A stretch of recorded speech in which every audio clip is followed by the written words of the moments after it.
성탄절 새벽에 나오신 모든 분들에게 주님께서 말씀의 능력과 기도의 능력을 참 평안 주시기를 소망합니다. 옆에 분하고 한번 인사를 나눠보실까요? 메리 크리스마스 한번 인사해 보시죠. 네, 메리 크리스마스. 네. 성탄절이 됐는데 성탄절 같지가 않습니다. 워낙 사회 분위기가 가라앉다 보니까 거리도 또 교회조차도 많이 침울해지고 가라앉는 느낌입니다. 이럴 때일수록 오히려 힘을 내서 밝게 또 맑게 그리고 기쁘고 즐겁게 성탄의 인사를 하는 것이 또 다시 한번 이 땅에 오신 예수님을 기억하고 평화를 심는 자의 모습이라고 할 수 있습니다. 오늘 하루만큼은 마음의 기쁨들이 또 위로들이 평안들이 차고 넘치시기를 주님의 이름으로 간절히 소망합니다. 오늘 우리가 잠언의 말씀을 살펴보게 될 텐데요. 잠언은 이웃사랑에 대한, 특별히 오늘 6장은 이웃사랑에 대한 이야기를 많이 담고 있습니다. 구조를 한번 볼까요? 구조를 보시면 1절에서 5절은 담보와 보증에 대한 경고입니다. 경솔하게 담보를 하고 또 보증을 하는 것에 대한 경고를 하고 있습니다. 6절에서 11절은 너무나 유명한 말씀이죠. 게으른 자에 대한 이야기인데요. 게으른 자에 대한 훈계와 경고를 담고 있습니다. 12절에서 19절은 보편적인 악해, 이웃에게 악을 행하는 사람들에 대한 이 경고를 담고 있고 20절에서 마지막 절까지는 음행에 대한, 특별히 유부녀와 간음하는 것에 대한 이 경고를 담고 있습니다. 다 살펴볼 수는 없고요. 크게 세 가지 측면에서 한번 살펴보겠습니다.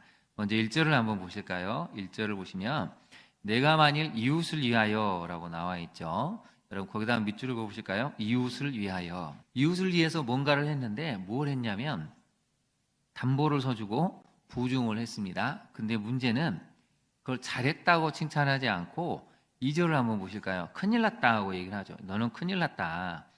내 입의 말로 내가 얽혔고 내가 입의 말로 인해서 잡히게 되었다는 것이죠. 너가 보증을 서주겠다, 담보물을 잡혀서 이렇게 해주겠다고 하는 순간 너는 얽혔고 잡히게 되어서 빠져나올 방법이 없다라고 알려주고 있습니다. 왜 그럴까요? 지금 시대는 좀 많이 약해지긴 했지만 여전히 누군가에게 보증을 서주고 담보를 서는 것은 패망하는 지름길이라는 것을 많은 사람들이 경험으로 알고 있습니다. 우리나라는 보증을 한번 잘못 쓰면 연대 책임이 일어나가지고 가정들, 친척들이 다 쑥밭이 되는 경우가 많죠. 법이 많이 좋아지고 인권과 복지가 좋아지는 현대도 이 정도면 여러분 고대는 어땠을까요? 고대는 볼 것도 없습니다. 무조건 빚을 갚지 못하거나 보증이나 담보를 갚지 못하는 경우는 무조건 다 종으로 다 팔려가고 폐가 망신은 뭐 금방 순식간에 눈 깜빡할 만에 일어날 일이죠. 근데 안타까운 것은 1절에 보시면 만일 이웃을 위하여 라고 나와 있습니다. 너가 이웃을 위해서 이런 마음으로 했는데 결과적으로 그것은 큰 문제가 된다는 것이죠. 그래서 어떻게 해야 되느냐. 그래서 이제 3절부터는 방법을 알려주죠. 최대한 빨리 이웃에게 가서 강구하고 구원하라는 것입니다. 잠자지 말고 이것을 해결할 때까지 끝까지 이것을 해결을 해야 된다라고 나와 있죠. 그래서 한번 5절을 볼까요? 노루가 사냥꾼의 손에서 벗어나는 것 같이 새가 그물 치는 자의 손에서 벗어나는 것 같이 어떻게 하라고요? 스스로 구원하라는 것입니다. 이것은 너를 구원해야 되는 일이기 때문에 빨리 잠자지 말고 이 보증과 담보에서 벗어날 수 있을 때까지는 최대한 노력을 기울여라는 것이죠. 그러면 성경은 보증을 하지 말라는 거냐, 담보를 하지 말라는 건가, 어려운 사람들의 이웃의 요청을 외면하라는 건가? 이게 이제 우리의 또 숙제죠. 여러분 첫 번째 메시지입니다. 우리가 이웃을 섬길 때 1절도 분명히 나오지만 만일 이웃을 위해서 내가 뭐가 하려고 한다면 성경의 전체적인 훈계는 이런 것입니다. 성도는 이웃사랑의 실천을 네 가지 차원에서 해야 되는데요. 공의와 긍휼, 섬김과 나눔의 차원에서 접근을 해야 한다는 것입니다. 여러분 긍휼한 마음이 있어야 이웃을 돕죠. 또 섬김의 마음이 있어야 도울 수 있습니다. 받으려고 하기보다는 내가 형편이 된다면 아예 그냥 줘버리는 것이 나을 수도 있다는 것이죠. 그래서 긍휼, 섬김, 나눔이 있어야 되는데 첫 번째가 이제 우리가 고민을 해봐야 됩니다. 공의가 있어야 된다는 것입니다. 보증을 선 사람들, 담보를 해주는 사람들은 여러분 선한 사람들이죠. 근데 보증을 잘못 썼다고 담보를 잘못 썼다고 완전히 가세가 기울어지고 폐가 망신하고 종처럼 팔려가는 이런 법제도는 악하다는 것을 잠언이 이야기하고 있는 것입니다. 그래서 이웃사랑은 이 네 가지 차원이 이 사이에 딱 정착이 될 때에 담보를 해주고 또 이웃을 보증한 사람들이 보호를 받을 수 있다는 것입니다. 그러지 않으면 우리가 선한 뜻으로 한 것 때문에 결국 우리 스스로 올무에 빠지게 되고 평생 남을 도와준 것 때문에 자신뿐만 아니라 다음 세대에까지 그 영향이 가는 것은 옳지 않다는 것을 잠언이 사실은 이야기하고 싶어하는 것입니다. 그래서 여러분 이 네 가지 차원을 잘 기억을 하시고 최대한 가능하면 담보나 보증이 아닌 줄 수 있으면 아예 받을 생각을 하지 마시고 주는 것이 어쩌면 가장 지혜로운 방법일 수도 있습니다. 만약에 보증이나 담보를 잘못 썼을 때 어떻게 해야 될까요? 여러 가지 경우들이 많이 있지만 제가 이제 그 김동호 목사님 설교집에 그 내용이 나옵니다. 보증을 한번 잘못 써서 완전히 이제 집이 거덜나게 된 분이 있었습니다. 이분이 그 강남에 살던 분인데 50평 아파트에 살고 있는데 보증을 잘못 쓴 바람에 이제 채권자들이라서 난리를 했죠. 근데 이분이 딱 그 얘기를 하신 것입니다. 제가 갚겠습니다. 그때 이제 빚쟁이들이 눈이 희둥그레졌죠. 설마 받을 생각은 못하고 그냥 화풀이게 왔는데 이분이 너무 당당하게 제가 갚겠습니다. 그래서 이제 화가 났죠. 어떻게 갚을 거냐? 그랬더니 우리 집을 팔고 이사를 가겠다. 믿지를 못했죠. 근데 이분이 실제로 그 비싼 아파트를 팔아서 아주 허름한 아파트로 이사를 가고 빚을 갚았습니다. 그랬더니 너무 놀래가지고 한 분이 물어봤죠. 아니 사실은 당신은 안 갚아도 된다. 왜 이렇게까지 하느냐? 그랬더니 이분이 딱 한마디 하셨습니다. 내가 그 사람을 믿고 또한 그것은 내가 책임져야 될 일이고 내가 기도를 해봤는데 하나님께서 거기에 대해서는 네가 책임을 지는 게 좋겠다고 말씀하셨기 때문에 나는 갚는 게 옳다고 생각합니다. 이렇게 딱 말씀을 하신 겁니다. 굉장히 놀라운 적용을 하는 것이죠. 그러나 분명한 것은 보증과 담보는 가능하면 서지 않는 것이 좋다는 것이 성경이 알려주는 교훈이고 만약에 정말 이웃사랑을 한다면 우리는 최대한 우리 스스로도 보호하고 상대방도 보호할 수 있는 공의와 긍휼, 섬김과 나눔의 차원이 무엇인가를 끝없이 고민해서 해줘야 한다는 것을 알려주고 있죠. 적용을 한번 해볼까요? 여러분 과거 보증이나 담보하는 일로 인해서 상처받고 관계가 끊긴 경험이 있으십니까? 여러분 이웃사랑에게도 지혜가 필요함을 알고 지혜롭게 공의롭게 긍휼을 가지고 사랑하기를 다짐합니까?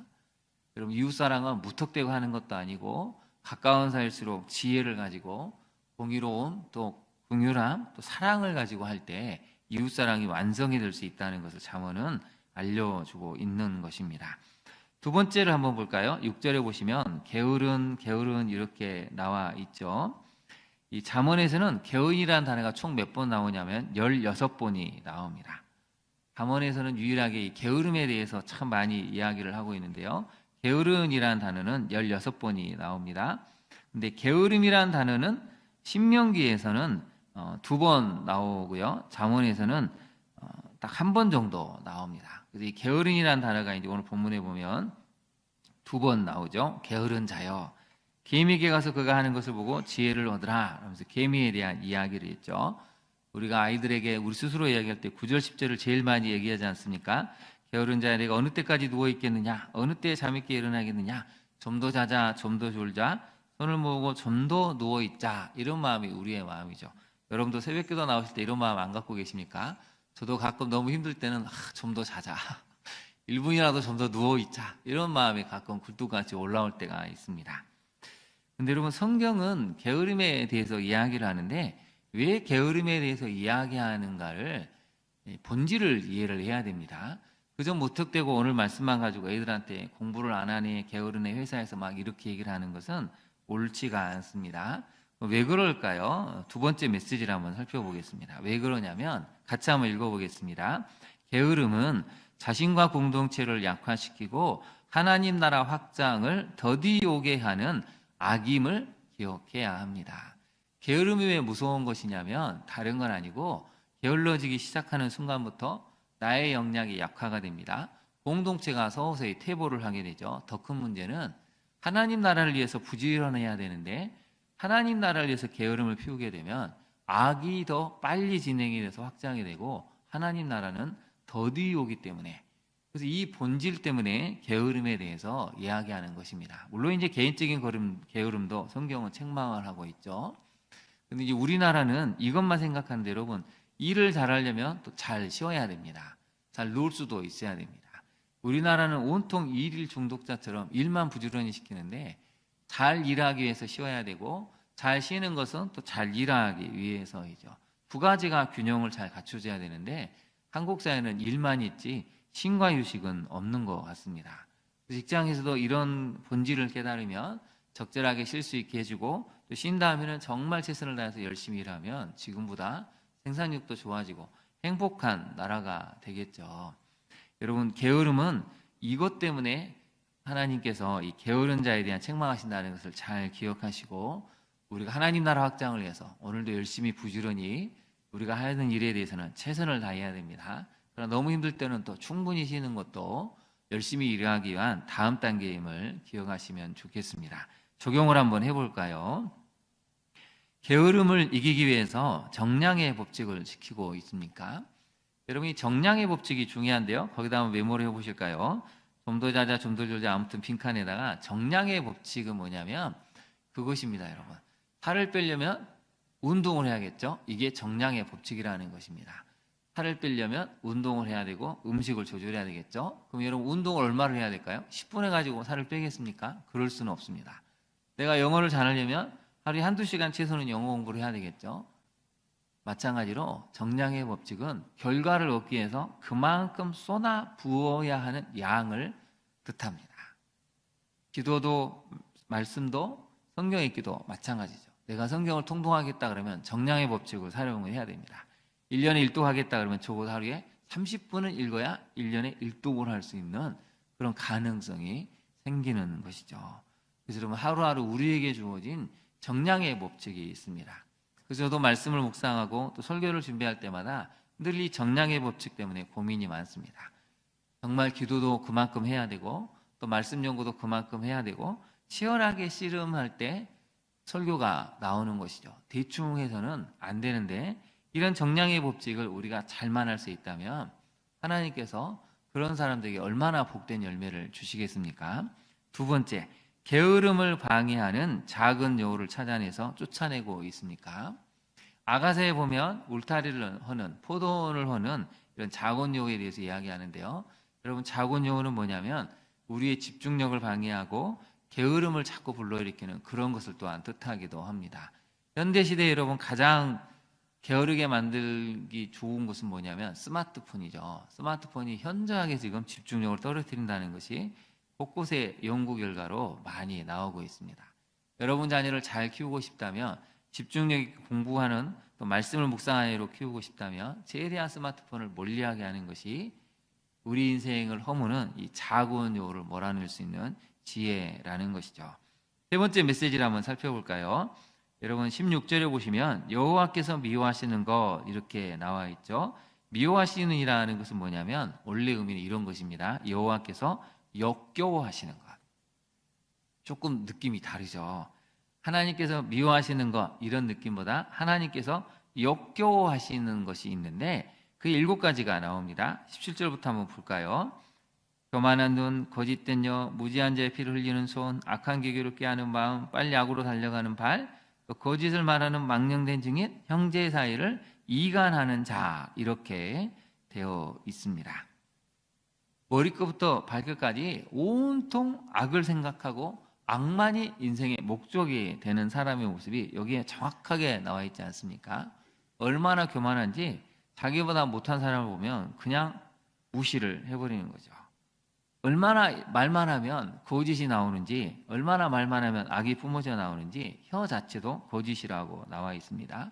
손은 무엇을 행하기에 바쁩니까? 무지한 자의 풀을 흘리기에 너무 손이 바쁘다는 것이죠. 마음은 늘 악한 것만을 생각을 합니다. 어떻게 하면 저 사람을 무너뜨리고 성공할 수 있을까? 어떻게 하면 저걸 조금이라도 더 가져볼 수 있을까? 하루 종일 생각하는 것이 다 그런 마음뿐이라는 것이죠. 발은 어떻죠? 빨리 악을 행하기에 즐거워서 어쩔 줄 모른다는 것입니다. 악을 행하는 게 이렇게 신날 수가 없구나 하면서 정중공으로 달리다시피 하는 이 모습을 보여주고 있죠. 그 다음에 19절에 보시면 이웃사람과는 반대되는 사람들이 나오죠. 거짓을 말하는 망령된 증인, 또 이간하는 사람들이 바로 하나님이 혐오하시는 자라고 알려주고 있습니다. 세 번째 메시지입니다. 하나님께서 혐오하시는 것을 멀리할 때 신앙을 지킬 수 있습니다. 여러분, 하나님께서 혐오하시는 것, 나도 혐오하면 우리는 신앙을 지킬 수가 있죠.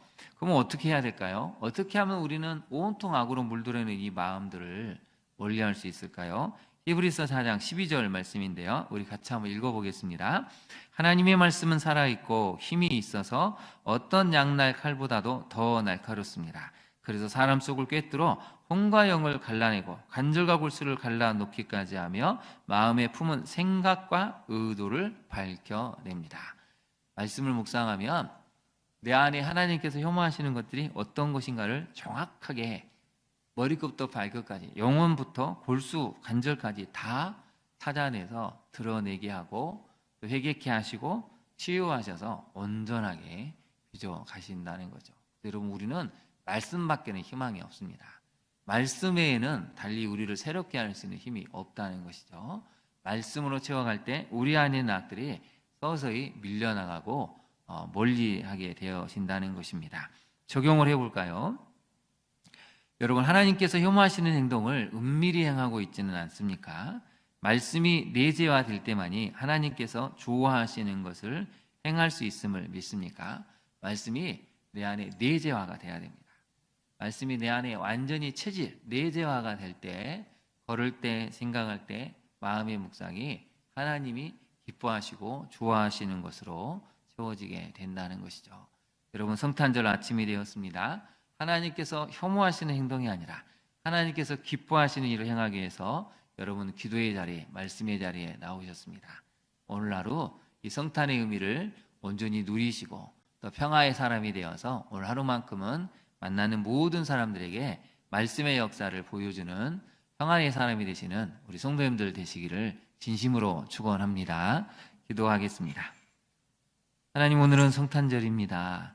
주님이 다시 오실 그날을 또한 소망하며 이 땅의 성탄의 의미를 되새기고 지치고 힘든 이들에게, 삶의 무력감에 빠진 이들에게, 또 절망과 한숨을 짓는 이들에게 평안을 전하고 선포할 수 있는 우리 모두가 되게 하옵소서. 입술만이 아니라 행함과 실천함으로 이웃사랑을 실천해 갈 수 있는 우리 모두가 되게 하옵소서.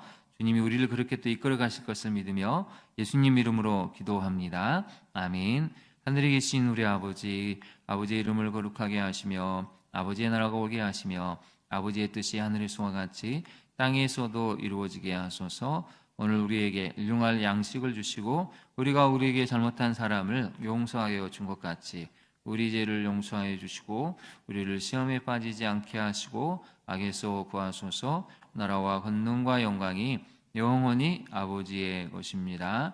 아멘.